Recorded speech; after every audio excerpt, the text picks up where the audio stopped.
tus brazos para conquistar las promesas que Jesús nos da. Solo espera y tú verás el milagro que Cristo hará. Un lugar para celebrar la victoria que su sangre nos da. Solo confía y cree en Él, que en familia lo encontrará. Hay un lugar para todos, en familia de Dios.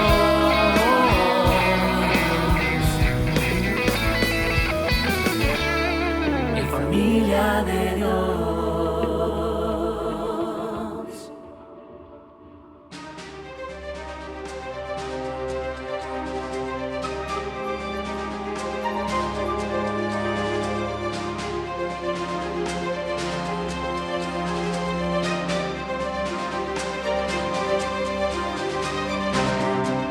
Bienvenidos a la 10ª parte de la tercera temporada de la serie Efesios. Nos encontramos en la parte práctica de la carta del apóstol Pablo a los Efesios, que realmente es una carta circular para todas las iglesias del Asia Menor.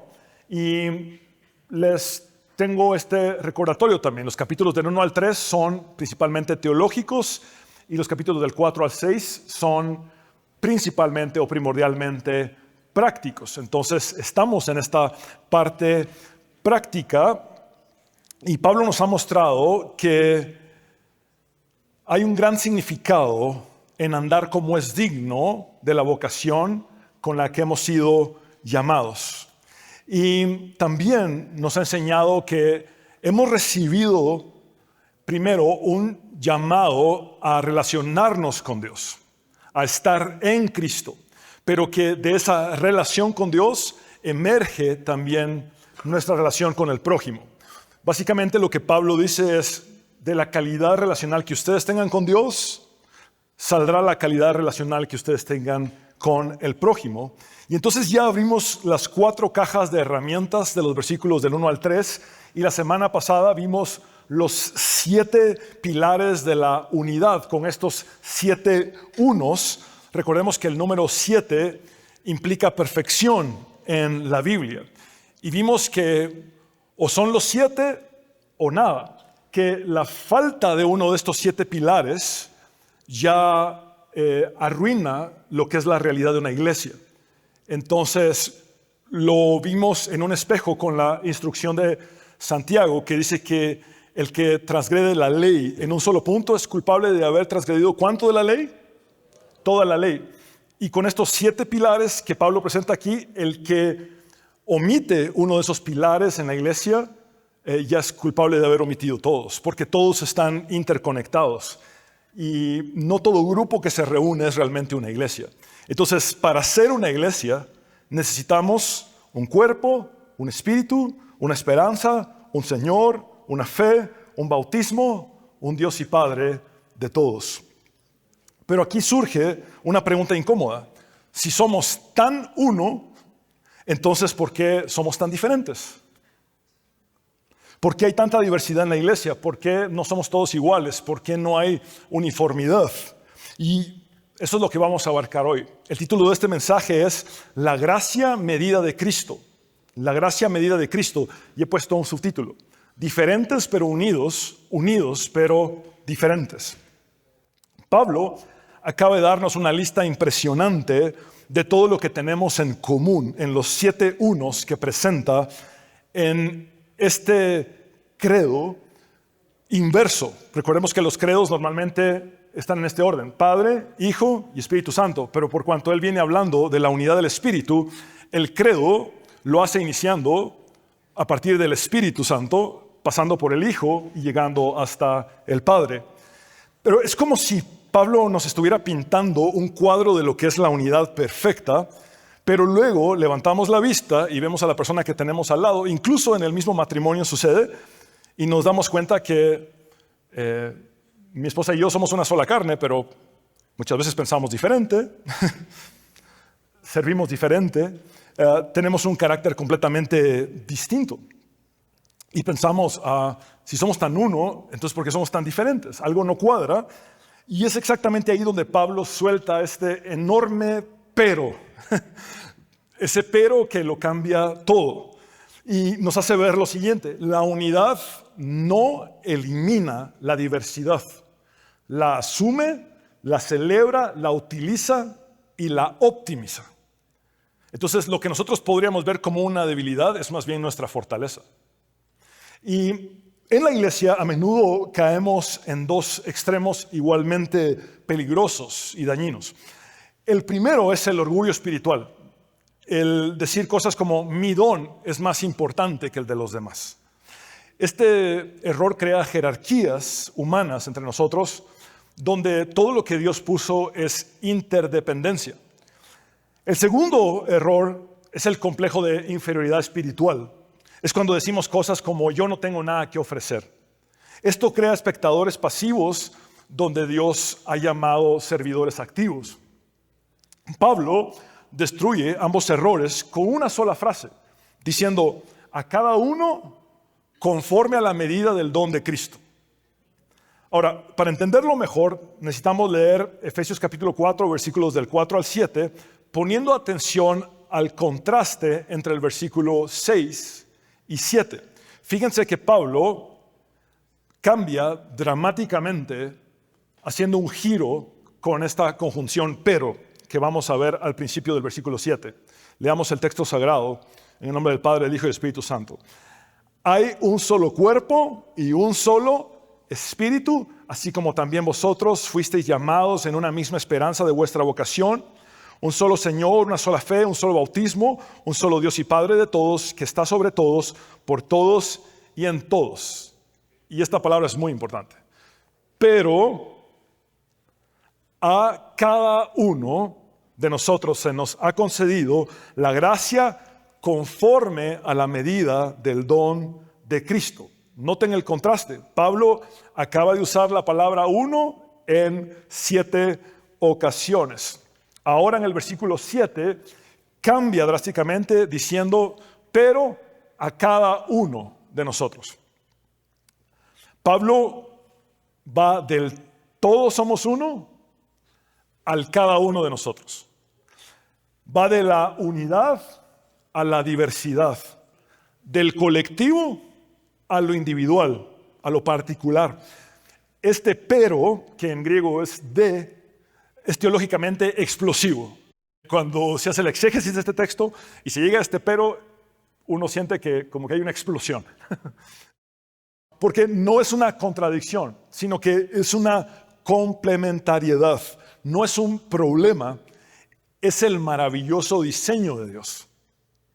Entonces, este versículo contiene 4 palabras teológicas que son clave, tienen un enorme peso, que funcionan como llaves que nos hacen entender la dinámica de cómo la iglesia funciona en esa unión perfecta, pero con diversidad de personas. Y esas palabras son ekasto, que se traduce como a cada uno. Este término es personal, directo, no hace excepción. Luego tenemos edote, que significa fue dada. Este es un pasivo divino, significa que es una acción de Dios, algo que se recibe, no que se gana. Luego tenemos metron, que es medida, ¿verdad? ¿Le suena la palabra metro? Viene de este griego. Es intencional, es proporcional, perfecta, ¿verdad? Para su propósito. Y por último, tenemos el término dorea, que es don o regalo, es algo gratuito, sin condiciones, pero en este contexto tiene el sentido de un botín de guerra, y ya voy a explicar un poquito mejor eso. Pero cada una de estas 4 palabras es un mundo. No se preocupen, no quiero complicar las cosas, estoy aquí para simplificar y vamos a abrir cada una de ellas con sencillez. Este es el punto número 1, la paradoja de la unidad diversa, de uno a cada uno, ¿verdad? Del uno como cuerpo a cada uno como miembro. o como miembros del cuerpo. Entonces vamos al inciso A, el giro, la conjunción que lo cambia todo. Ya les he hablado de la palabra pero, ¿verdad? Hay 7 realidades que acaban de ser proclamadas, todo lo que nos une, y ahora, sin transición suave, Pablo introduce la diversidad con esta palabra adversativa, pero al inicio del versículo 7. Esto no es un accidente literario, es teología intencional. Honer, este erudito bíblico, lo expresa y lo explica de la siguiente manera. La conjunción griega de, que se traduce como pero, marca un contraste del contexto precedente, es decir, de los 7 pilares, yendo de la iglesia entera a cada individuo dentro de la iglesia. En la unidad del cuerpo también hay diversidad. Esto es importantísimo tenerlo presente. El inciso B es que a cada uno de nosotros nos ha sido dada esta gracia de Dios. Esta es la inclusividad radical. Y la palabra clave que abriremos acá es ekasto, que se traduce como a cada uno, que como les he dicho es personal, el término es directo y sin excepción. Entonces, el contraste es intencional, insisto, 7 veces heis, ¿verdad? En los versículos del 4 al 6, y ahora ekasto, a cada uno en el versículo 7. Pablo no abandonó la unidad, sino que ahora la está profundizando al mostrar que el uno incluye a cada individuo sin excepción. No hay creyente excluido, no hay espectadores en el cuerpo de Cristo. Y John Stott observa pertinentemente que aquí hay evidencia innegable de que el Nuevo Testamento ve el ministerio no como el privilegio de una élite clerical, sino como el llamamiento de todo el pueblo de Dios. La Reforma Protestante rompió con esas distinciones y nos hace ver que todos somos hermanos, que todos funcionamos al mismo nivel, que todos tenemos un llamado, que no hay una élite superior, sino que todos somos parte de un mismo cuerpo. Entonces, noten también que Pablo se incluye a sí mismo con la expresión a cada uno de nosotros, ¿verdad? Él se integra. Y esto nos hace ver el siguiente principio. Nadie está por encima de la necesidad de recibir gracia, pero a la vez nadie está por debajo de la dignidad de tener un don conforme a la medida de Cristo. Todos tenemos un don que nos ha sido dado por Cristo. Inciso C, fue dada la gracia. El carácter es gratuito. Y aquí la palabra clave es edoce, que se traduce como fue dada. Y les expliqué que este es un pasivo divino. El pasivo divino implica esto. Hay algo que solo Dios ha hecho para lo que tú no hiciste nada y que tú recibiste.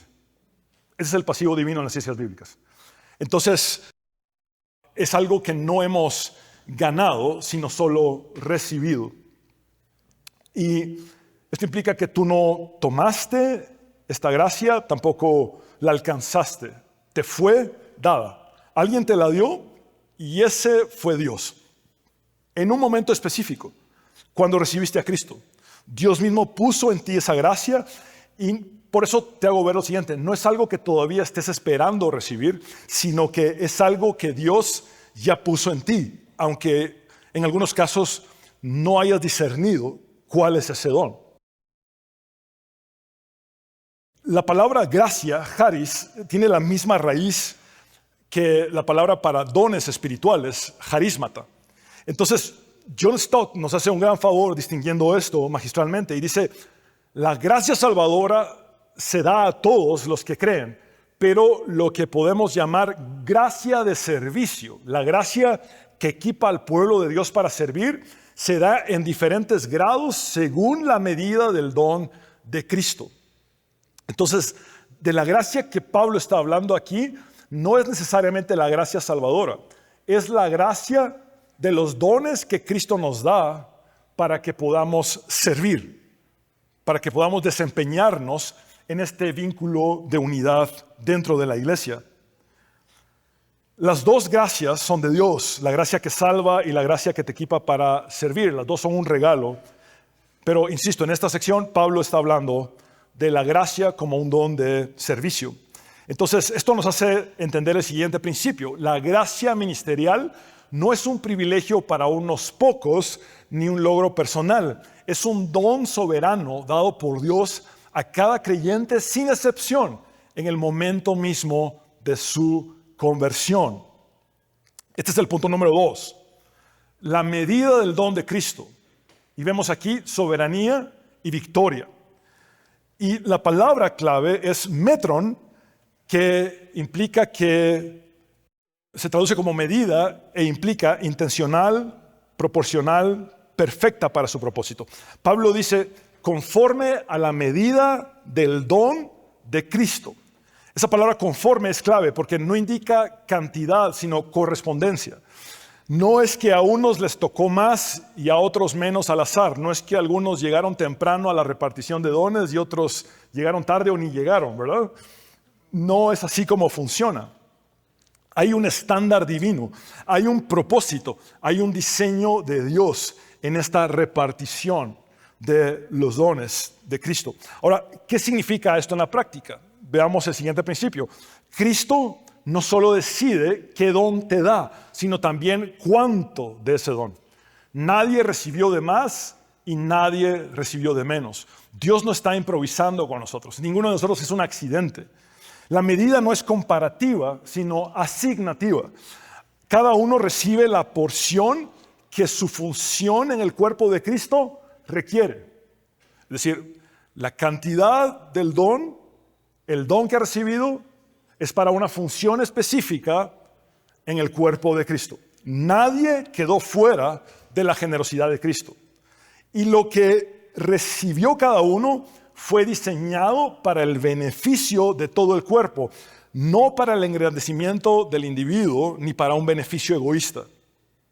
Cristo es el que mide, Cristo es el que da, Cristo es el que decide. Nuestra tarea no es compararnos, es la fidelidad con la que recibimos, es la fidelidad con lo que recibimos y la humildad con la que servimos.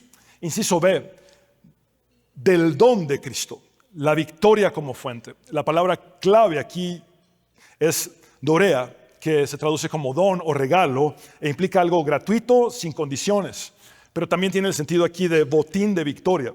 Aquí viene una joya exegética.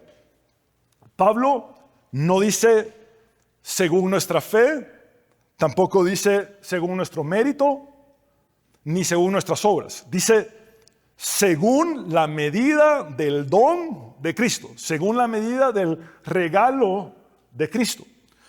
Pero hay más. En los versículos del 8 al 10 del mismo capítulo 4, que veremos más adelante en la serie, Pablo cita el Salmo 68, 18 y lo aplica a Cristo. Cuando ascendió a lo alto, llevó cautiva la cautividad y dio dones a los hombres.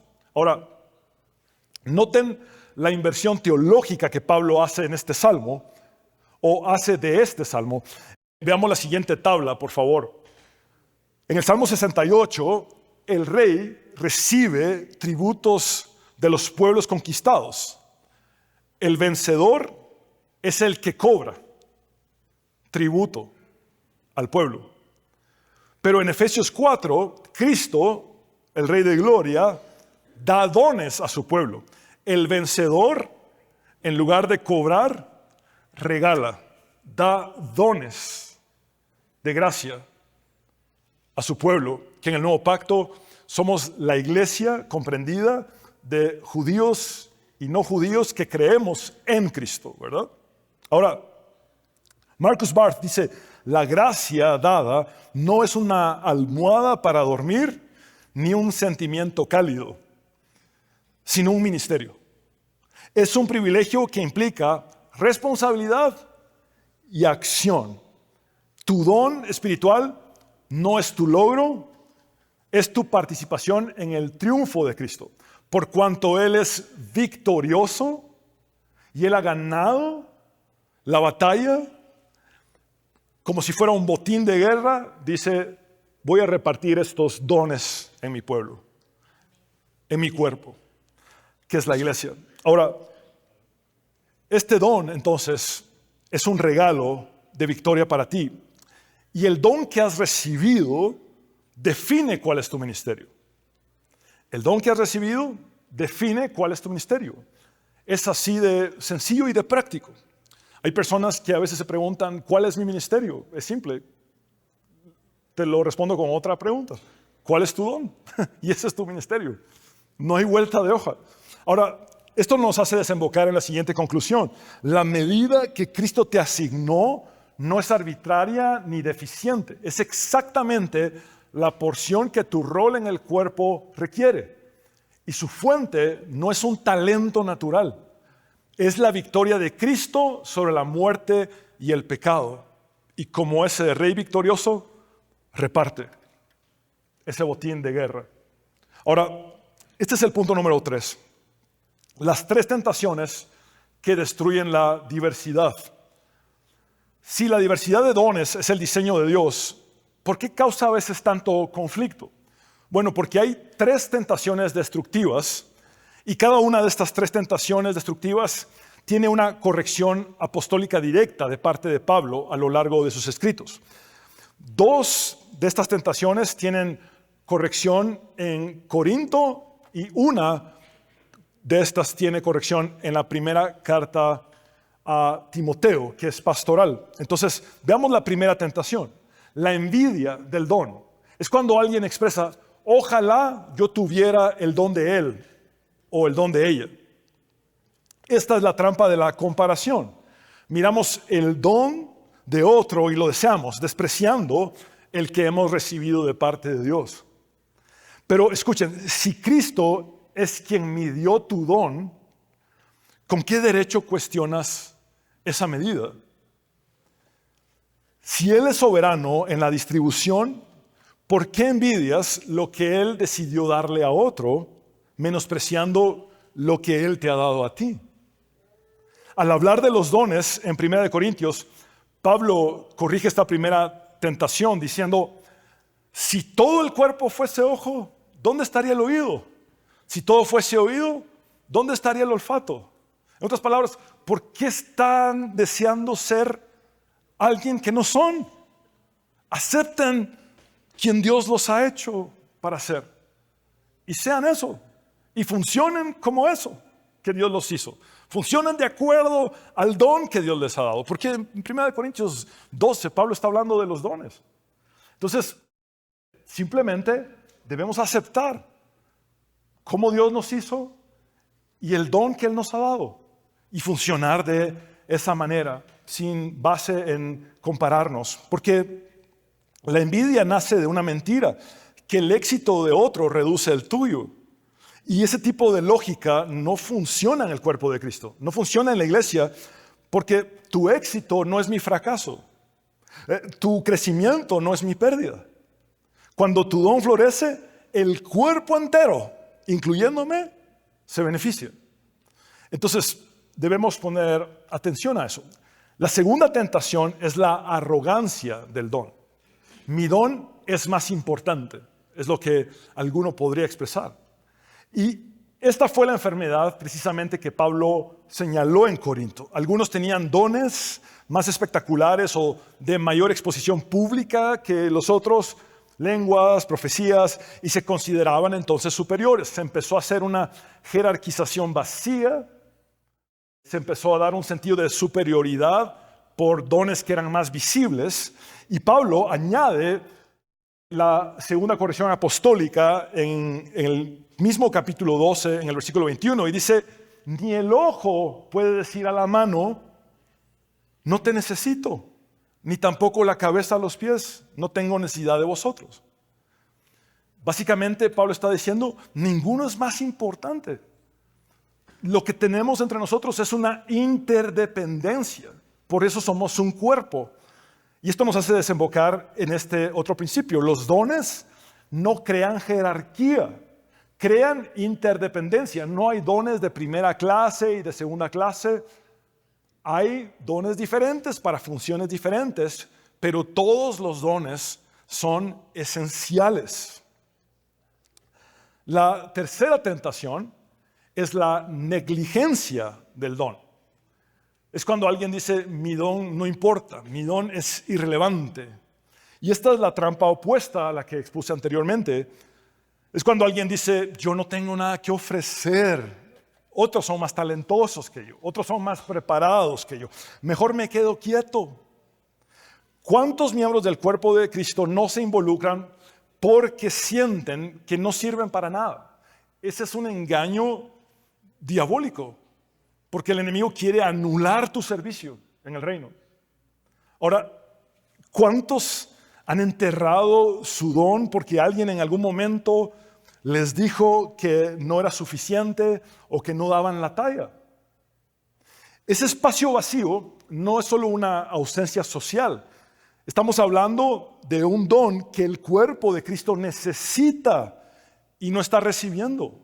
Si tú no ejerces el don, estás privando al cuerpo de Cristo de algo que necesita.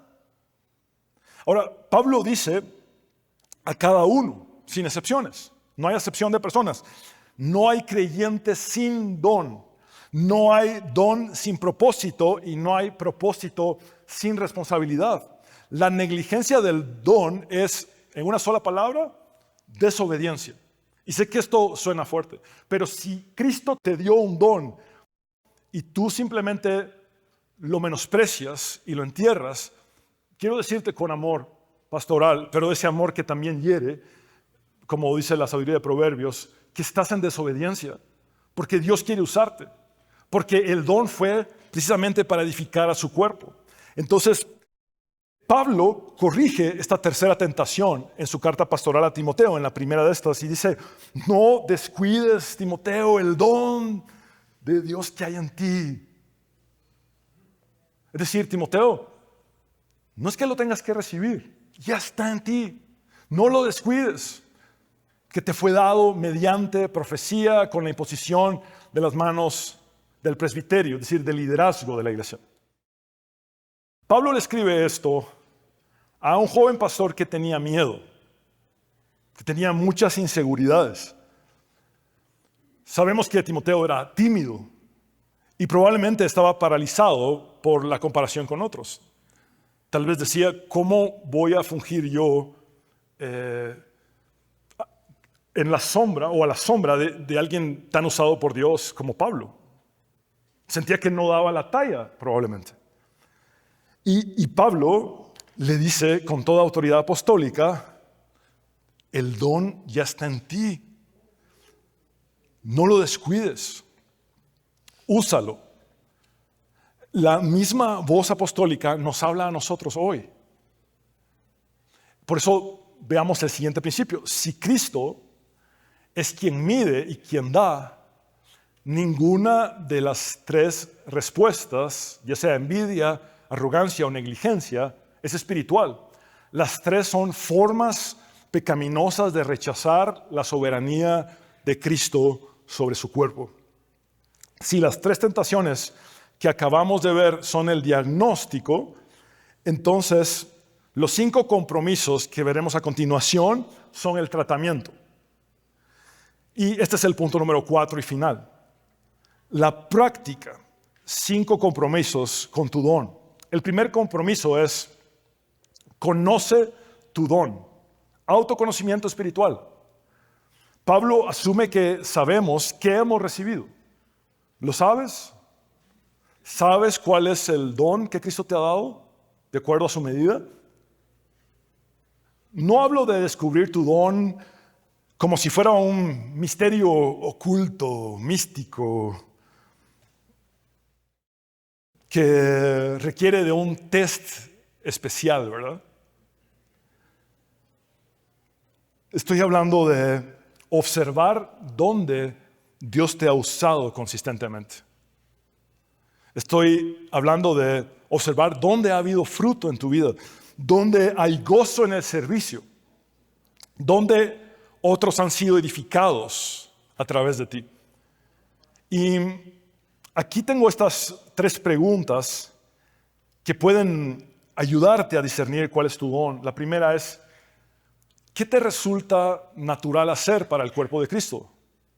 Aquello que otros tienen que esforzarse mucho para hacer y que tú lo haces fluyendo con facilidad. La segunda pregunta es, ¿qué reconoce el cuerpo de Cristo en ti? La gracia suele ser confirmada por los demás antes de que nosotros la veamos con claridad. Curiosamente, Timoteo tenía timidez, Timoteo tenía miedo, inseguridad, pero ¿quiénes ponen manos sobre él?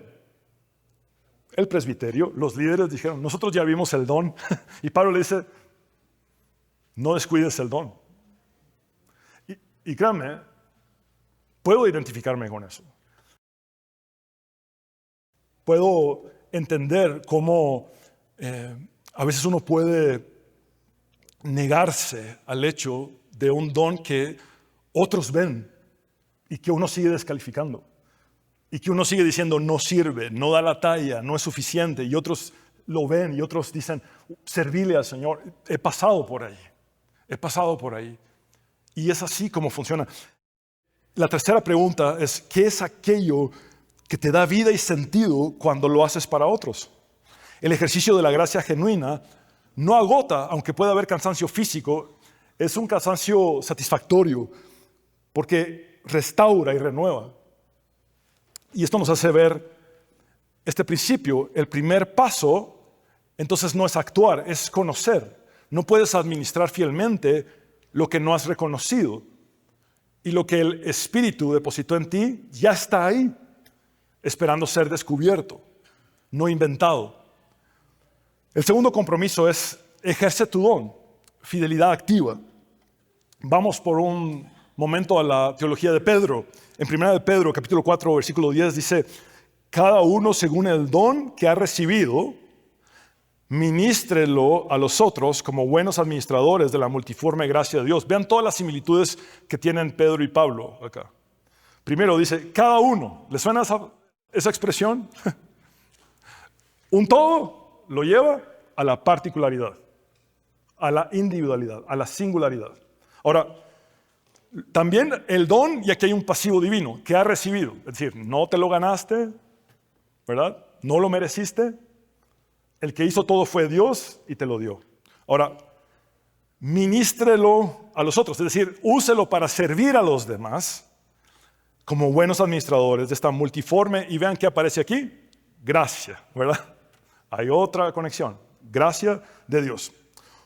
Osborne, este erudito del Nuevo Testamento, nos da un dato estadístico y dice, en la iglesia promedio, solo 1/3 a la mitad de los miembros están verdaderamente involucrados.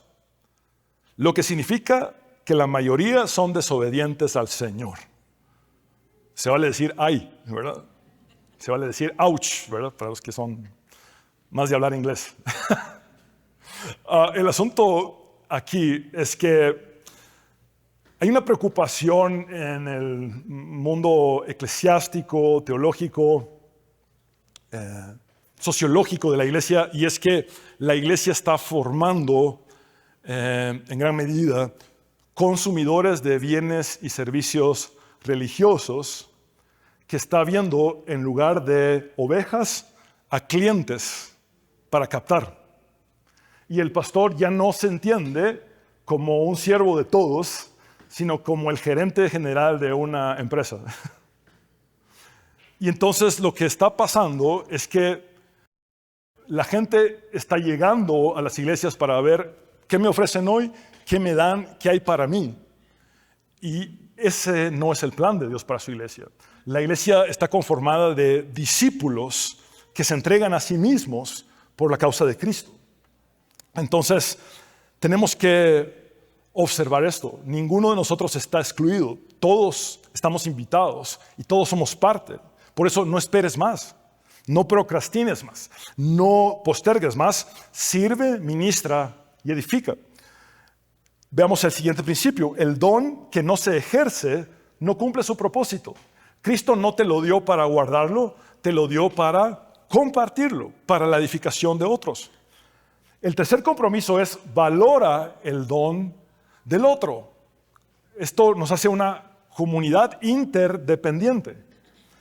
Cuando la unidad se protege, ¿Cuándo celebramos la diversidad, nuestras diferencias?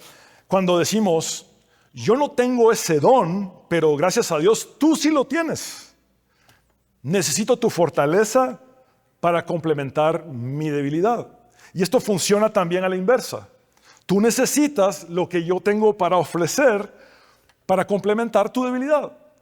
Todos nos necesitamos mutuamente. Nadie es suficiente solo. Ninguno de nosotros tiene el paquete completo. Ninguno. Todos tenemos falencias, debilidades, áreas en las que no funcionamos muy bien y fortalezas también que el Señor nos ha dado, talentos diversos. Entonces, la dependencia mutua no es debilidad espiritual, es el diseño divino, es como Dios lo hizo para funcionar. Ahora, cuando minimizas la gracia de otro porque es menos visible que la tuya, no estás siendo humilde, estás lastimando al cuerpo. Y eso nos lleva a este principio: valora a las personas más que a sus dones. El don es prestado, la persona es eterna. Cuando celebras la gracia del otro, no estás siendo generoso, estás siendo bíblicamente preciso. Y esto lo he podido escribir desde mis cicatrices y desde lo que he visto, porque muchas personas se han sentido utilizadas por los dones que tienen. Porque en algunos contextos se valoran más los dones que a las personas en un utilitarismo vacío. Y debemos cambiar nuestra perspectiva y alinearla con la de Dios. Pablo, por ejemplo, cuando escribe 1 Corintios 13, nos hace ver que los dones tienen fecha de vencimiento, que los dones en esta tierra caducan y que hay cosas que sí permanecen para siempre, ¿verdad? Y el mayor de todas las cosas que permanecen para siempre, ¿qué es? El amor. Bueno, todo eso lo tenemos muy claro. En el cielo, amados hermanos, yo no voy a predicar. Ahí me voy a tomar todos los domingos libres. En el cielo no voy a estar evangelizando, ni voy a estar enseñando expositivamente, tampoco voy a dar clases en un seminario teológico, ni conferencias para pastores y líderes. No voy a hacer nada de eso. ¿Saben por qué? Porque todos vamos a estar viendo a Dios cara a cara. Entonces, si Dios me dio el don de la enseñanza, es pasajero. Es solo para este momento, para este tiempo. Pero ya en la eternidad, el don no me va a servir. Entonces tenemos que ver a los dones como temporales y a las personas como eternas gracias a la resurrección de Cristo. Porque es la resurrección y la vida, ¿verdad? El que cree en Él, aunque esté muerto, vivirá. Entonces, nosotros, si bien no somos preexistentes, nuestra realidad ahora, como simples mortales, es que tenemos una eternidad por delante. ¿Estamos de acuerdo? Valoremos a la persona, no a su don que un día va a caducar. O sea, valoremos los dones. Quiero explicarme bien con eso. Valoremos más a la persona que a un don que va a caducar. Y dejemos de utilizar gente por sus dones. Valoremos a la gente por lo que es. Ahora, el cuarto compromiso es administra tu don, mayordomía fiel. En ese mismo versículo que ya vimos, Pedro usa otra palabra igual de poderosa. Buenos administradores, ikonomos en griego, tiene el sentido de un mayordomo, de un gerente de una casa. El don te fue dado, pero ¿quién es tu dueño? Tú estás en Cristo. Él es tu dueño. Entonces, el don que tienes es solamente para ser administrado. Y el Señor requiere que lo administres de una forma en la que puedas rendir cuentas a Él. Y esto conlleva por lo menos estos tres valores. Responsabilidad, darás cuenta de cómo usaste lo que Cristo te dio. También fidelidad, usa el don con integridad, no para tu gloria ni para tu beneficio egocéntrico. E intencionalidad no es casualidad, es llamado, es iniciativa divina. El quinto y último compromiso es despliega tu don donde Dios te puso, más allá de la congregación. Recuerda con qué palabras habló Pablo esta sección práctica de la carta a los Efesios. Os ruego que andéis como es digno de la vocación con la que fuisteis llamados. Esa vocación no se vive solo dominicalmente. Por eso, este quinto compromiso nos lleva donde los otros 4 no llegan. Nos lleva al resto de la semana. Y es que la gracia medida de Cristo no opera solo dentro de las paredes de la iglesia. Si lo que haces en el mundo lo haces para Cristo, con excelencia y con amor, eso es un ministerio.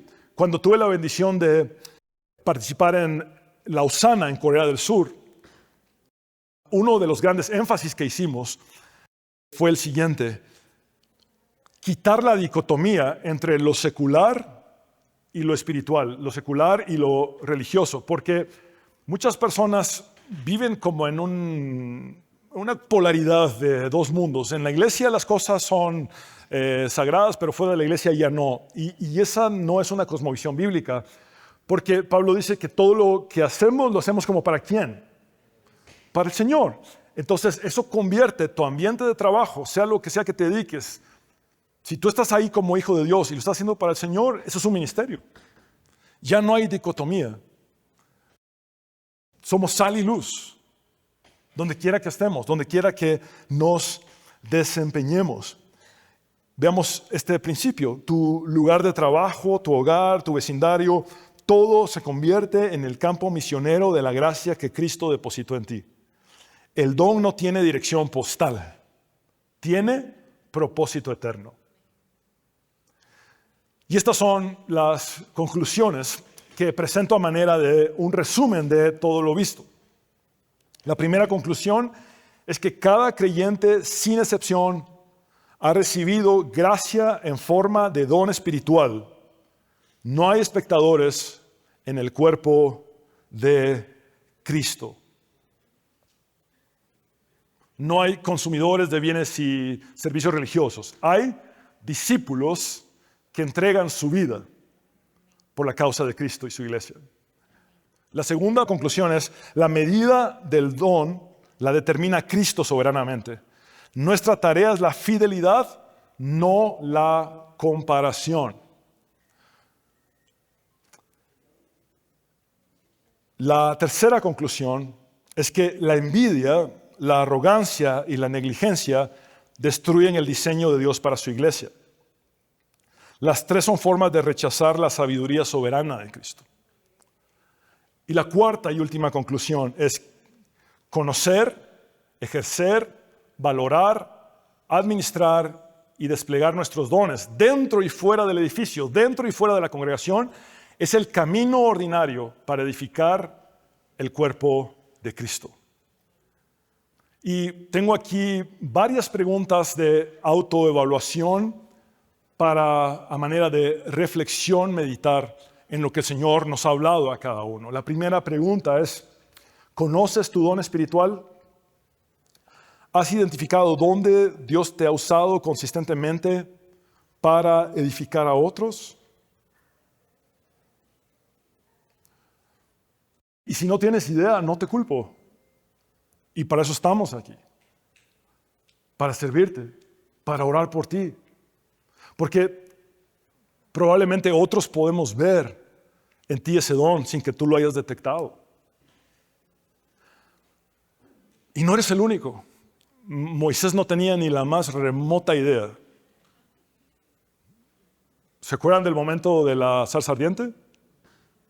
Moisés estaba en ese desierto de Madián como un prófugo de la justicia egipcia. Pasó en un contraste abrupto de ser parte de la realeza en Egipto a tener un oficio que los egipcios despreciaban y detestaban. El pastoreo de ovejas era detestado por los egipcios. Entonces él estuvo 40 años como un prófugo, como un pastor de ovejas, y pasó de tener un cetro a tener una vara de pastor de ovejas. Entonces vean este contraste y el trato de Dios en él. Los desiertos a veces nos hacen entender cuál es nuestro don. A él le tomó 40 años y Dios en su misericordia lo llama mezclando lo ordinario con lo extraordinario. Lo ordinario, un arbusto; lo extraordinario, una teofanía, es decir, una representación visible y audible de su presencia. Y cuando Moisés recibe el llamado y Dios le dice, pues quiero que vayas y liberes al pueblo y que te enfrentes al faraón, lo primero que él se pregunta es, ¿quién soy yo? Te equivocaste de persona. Complejo total, ¿verdad? De inferioridad, baja autoestima. Yo he estado ahí. Yo conozco de primera mano la baja autoestima. Yo he visto a Dios obrar maravillosamente en mi vida. Él no descalifica ni siquiera a los que nos autodescalificamos. Y Él nos da una identidad en Él. Entonces, vemos que en este caso, cuando Moisés está protestando y Dios le sigue diciendo que lo quiere usar y lo quiere enviar, y Moisés sigue replicando, es que no va a funcionar, no me van a creer, Dios. Entonces, Dios ya le pregunta algo que le hace ver en alguna medida cuál sería su don. Y le hace una pregunta sencilla. ¿Qué tienes en la mano?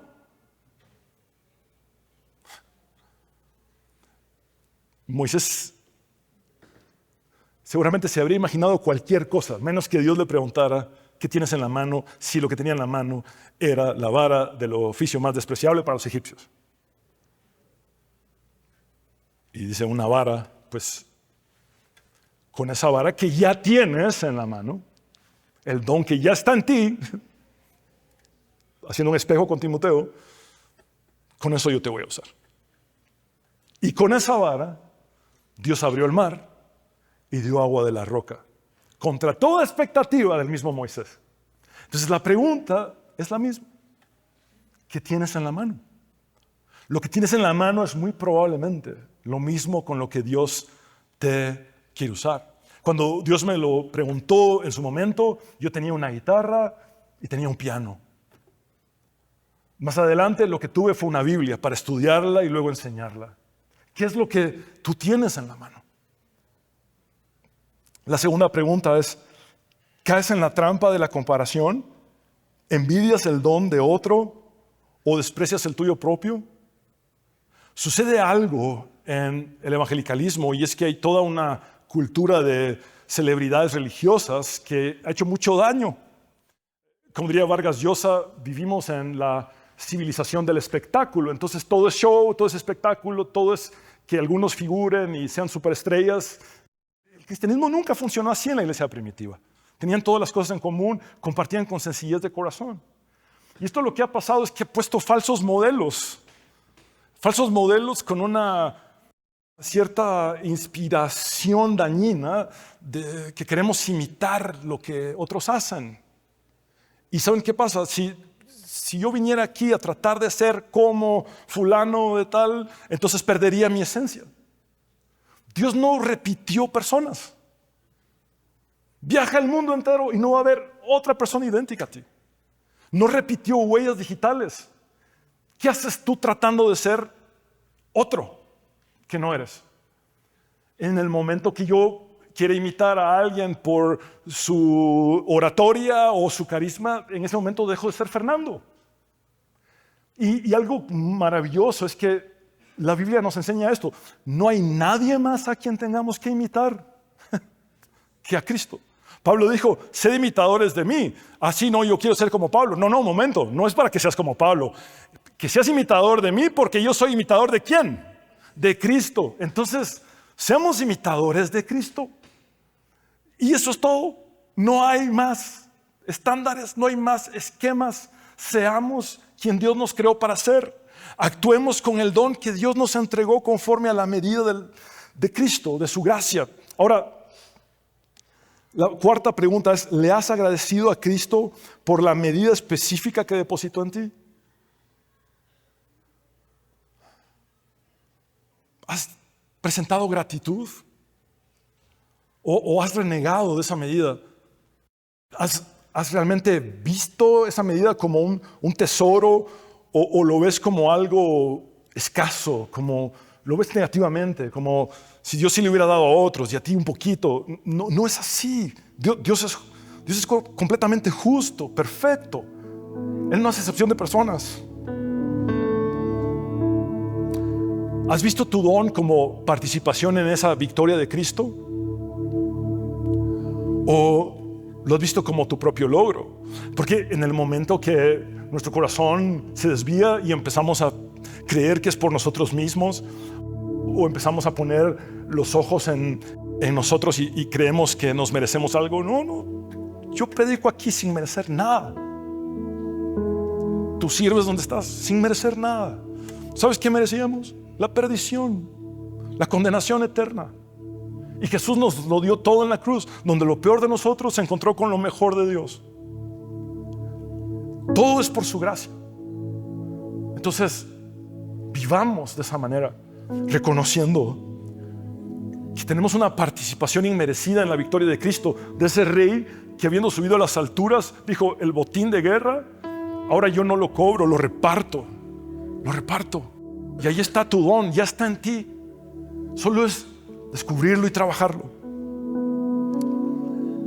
Con amor pastoral te digo directamente, quizás hoy te sientas insignificante. Moisés se sintió así. Yo me he sentido muchas veces así. Quizás comparas tu don con el de otros y sientes que el tuyo es pequeño. Y yo luché con esto y en un momento ministerial, mi vida en la música era como si Dios abría puertas y puertas, y en un momento dado le dije: ¿por qué mí, Señor? Hay gente más talentosa, hay gente con mejores cualidades que yo. ¿Por qué a mí? ¿Por qué? Y seguramente es porque sentimos que no damos la talla, o que no somos lo suficiente. Y quizás has enterrado tu don por miedo al fracaso, por miedo al qué dirán. Pero recuerda, Cristo fue quien midió tu don. Él no se equivocó. Él no te dio de menos, tampoco te dio de más. Te dio la justa medida para el rol que debes desempeñar en su cuerpo. Él te dio exactamente lo que necesitas para ser fiel donde estás, y exactamente lo que su cuerpo necesita para ser edificado. Algo que admiro de Pablo es que, teniendo un llamado de Dios a llevar el evangelio, pudo delimitar su campo. Él dijo: este es mi campo. Yo no me salgo de esto que el Señor me asignó a hacer. No me salgo de aquí. Este es mi campo. Y lo supo delimitar. No se trata de tener el don más grande, se trata de ser fiel con la medida que recibiste.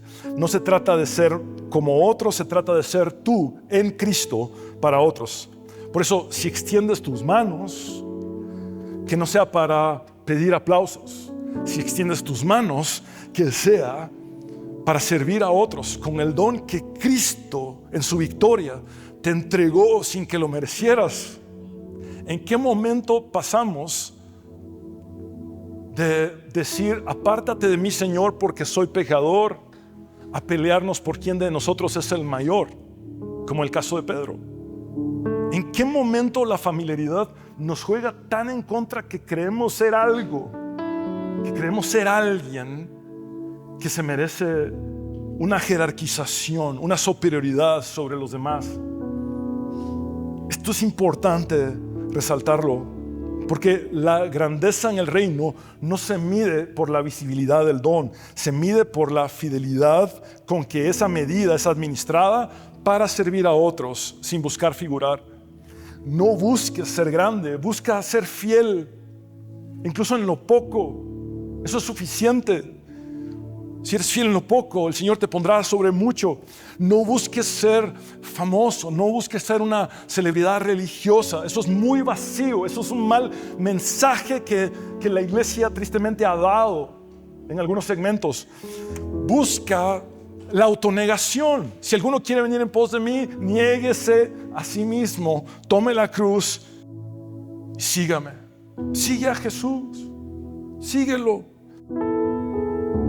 Esto es importante resaltarlo, especialmente cuando vemos que ministerios enteros giran en torno a la figura de un líder.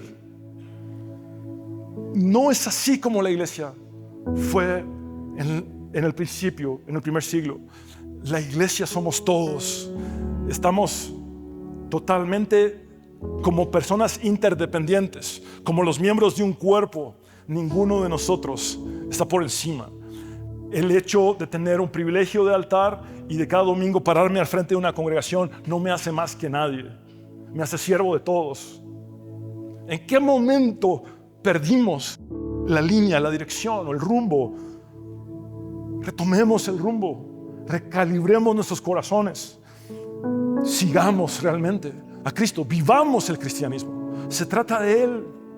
¿De qué sirve dar a conocer el nombre de un líder religioso y que todo el mundo hable del nombre de ese líder religioso? Nadie se va a salvar por el nombre de ese líder religioso. Nadie, absolutamente nadie.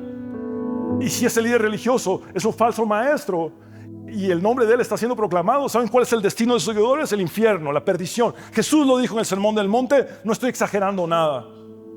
El único nombre bajo el cielo dado a los hombres en el cual podemos ser salvos es el nombre de Jesús. Es en el nombre en que nos reunimos como iglesia. Es en el nombre en que nos congregamos. Es el nombre sobre todo nombre.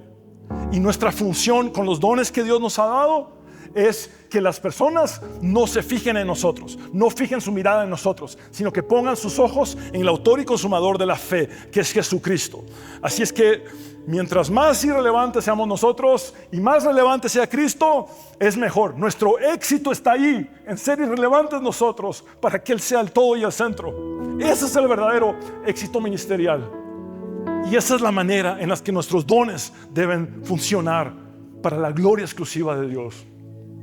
Quiero invitarlos a orar. Señor, venimos delante de ti. Padre, gracias, porque en tu soberanía, en tu sabiduría, nos has hecho diferentes y únicos, pero a la vez unidos. Hoy entendemos que no somos uniformes y que esa es nuestra fortaleza. Nuestras diferencias, que tal vez han sido complicadas de llevar, han sido bendiciones enmascaradas, porque nuestra verdadera fortaleza está en de ser distintos, pero a la vez unidos. Señor, perdónanos por la envidia, la arrogancia y la negligencia con los dones que nos has dado para administrar. Ayúdanos a conocer, ejercer, valorar, administrar y desplegar fielmente la gracia que has medido para cada uno de nosotros. Señor, especialmente te ruego por aquellos de mis hermanos que no tienen idea de cuál es su don y no están solos. En algún momento yo estuve en ese lugar, en algún momento Moisés estuvo en ese lugar, pero tú, Señor, lleno de gracia, de misericordia y de verdad, has de mostrar cómo quieres usar a cada uno. Señor, gracias por hacerlos parte. Que el cuerpo de Cristo sea edificado no por nuestras competencias, sino por nuestra fidelidad a ti, no para nuestra vanagloria, sino para tu gloria exclusiva. Úsanos, Señor, no con nuestras fuerzas, sino con el poder de tu Espíritu Santo. Es en el nombre de Jesús, el dador de toda buena dádiva, que ascendió a lo alto, todo victorioso, y que en lugar de cobrar tributo, repartió dones de gracia para que podamos servir. Señor, gracias por esta obra en nuestras vidas. Que seamos una iglesia de discípulos, de siervos, no de consumidores ni espectadores, sino de ovejas de tu prado, en el nombre poderoso de Jesús. Quiero hablar contigo, hombre y mujer, que necesitas entregar tu vida a Cristo. Haz esta oración de fe conmigo. Habla con Dios como nunca antes lo has hecho y dile: Señor Jesús, sálvame. Reconozco que soy pecador, pero también sé que tú moriste en la cruz para perdonar mis pecados.